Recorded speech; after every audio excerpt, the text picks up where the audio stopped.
açıq soyuldu mənə. İsit qəlbimi sevinim yenə. Yoxluğuna alışdıqca dünya aləm bir vecimə deyil. Günəş də çıx soyuldu mənə. İsit qəlbimi sevinim yenə.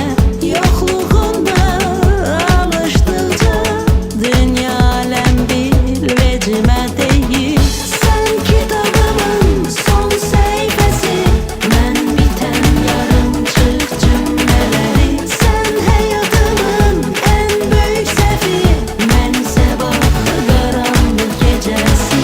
Sən kitabımın son səhifəsi, mən bitən yarımçıq cümlələri.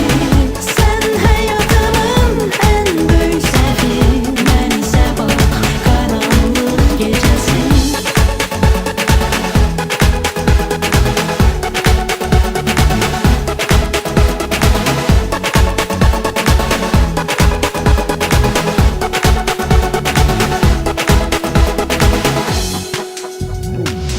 Açılanda bitən yalanlar, tövbə eləyir bütün insanlar.